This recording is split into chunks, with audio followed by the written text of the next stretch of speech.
ফজরের 2 রাকাত সুন্নতের পরে 100 বার দোয়াটি পড়ুন, দুনিয়া আপনার কাছে নত হবে, আপনি ধনী হয়ে যাবেন ইনশাআল্লাহ। এটা আমার কথা নয়, নবী সাল্লাল্লাহু আলাইহি ওয়াসাল্লাম নিজে জানিয়ে দিয়েছেন। জিয়াউন নবী এই কিতাবের 5 নম্বর খণ্ডের 902 নম্বর পৃষ্ঠায় এই হাদিসটি রয়েছে। ইমাম মালিক রাহমাতুল্লাহি আলাইহি তিনি এই হাদিসটি বর্ণনা করেছেন। ইবনে ওমর অর্থাৎ আব্দুল্লাহ ইবনে ওমর রাদিয়াল্লাহু তাআলা এই হাদিসটি বর্ণনা করেছেন। ইমাম মালিক রাহমাতুল্লাহি আলাইহি সূত্রে আব্দুল্লাহ ইবনে ওমর রাদিয়াল্লাহু তাআলা এই হাদিসটি বর্ণনা করেছেন। আব্দুল্লাহ ইবনে ওমর রাদিয়াল্লাহু তাআলা তিনি বলেন, একবার নবীজি সাল্লাল্লাহু আলাইহি ওয়াসাল্লামের কাছে এক ব্যক্তি আসলেন।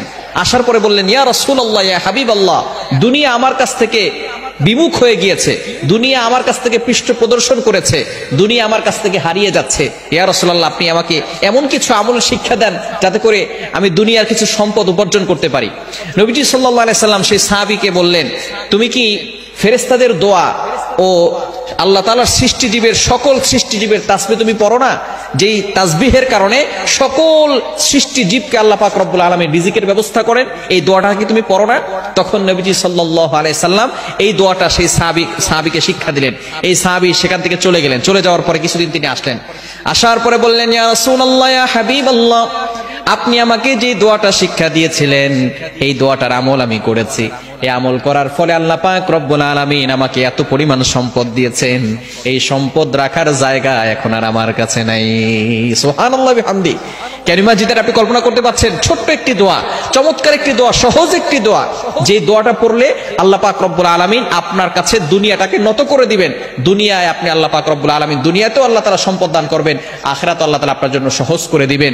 চমৎকার একটি দোয়া হচ্ছে সুবহানাল্লাহি ওয়া বিহামদিহি সুবহানাল্লাহিল আযীম আস্তাগফিরুল্লাহ, সুবহানাল্লাহি ওয়া বিহামদিহি সুবহানাল্লাহিল আযীম আস্তাগফিরুল্লাহ। কখন পড়বেন? সুবহে সাদিকের সময়।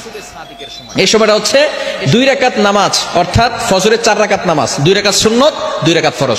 2 রাকাত সুন্নতের পরে এবং ফরজের আগে এই সময়টা পড়লে বেশি গ্রহণযোগ্য হবে।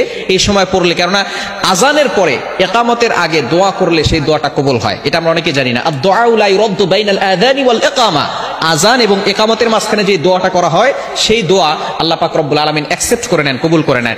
এই সময় যদি আপনি 100 বার এই দোয়াটা পড়তে পারেন প্রতিনিয়ত, আল্লাহ পাক রব্বুল আলামিন আপনাকে ধনী বানিয়ে দিবেন, দুনিয়া আপনার কাছে নত করে দিবেন।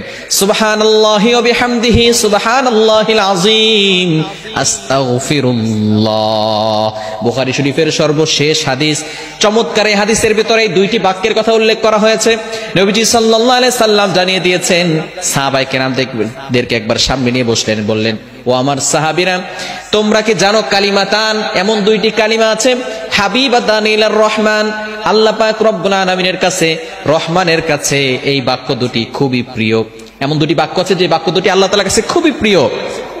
খাফিফাতান আলাল লিসান, মুখে উচ্চারণ করা সহজ। সাহাবায়ে কেরাম তো হতবাক হয়ে গেলেন, আল্লাহর কাছে সবচেয়ে প্রিয় বাক্য কোন দুটি হতে পারে? এবার সাহাবায়ে কেরাম একটু নড়ে চড়ে বসলেন। ইয়া রাসূলুল্লাহ, বলেন না বাক্য দুটি কি? নবী সাল্লাল্লাহু আলাইহি সাল্লাম বললেন, খাফিফাতান আলাল লিসান, মুখে উচ্চারণ করা সহজ। এরপরে সাহাবায়ে কেরাম আরেকটু নড়ে চড়ে বসলেন, মুখে উচ্চারণ করাও সহজ, আবার আল্লাহর কাছেও প্রিয়, এমন কি বাক্য ইয়া রাসূলুল্লাহ একটু বলেন। এরপর নবী সাল্লাল্লাহু আলাইহি সাল্লাম বলছেন, সাকিলাতান ফিল মিজান, শুধু তাই নয়, মিজানের পাল্লায় সবচেয়ে ভারী হবে, বেশি ভারী হবে এই আমলটি। এবার সাহাবায়ে কেরাম নড়ে চড়ে বসলেন, ইয়া রাসূলুল্লাহ বাক্য দুটি বলেন না। এবার নবী সাল্লাল্লাহু আলাইহি ওয়াসাল্লাম বলা শুরু করেছেন, সুবহানাল্লাহি ওয়া বিহামদি সুবহানাল্লাহিল আযীম, সুবহানাল্লাহি ওয়া বিহামদি সুবহানাল্লাহিল আযীম, আল্লাহ তাআলার কাছে সবচেয়ে প্রিয় বাক্য। এজন্য আপনি সব সময়, শুধু ওই সময় না, শুধু সাদিকের সময় নয়, আপনি সব সময় ওই সময় পড়বেন এবং সব সময় পড়তে পারেন সুবহানাল্লাহি ওয়া বিহামদিহি সুবহানাল্লাহিল আযীম।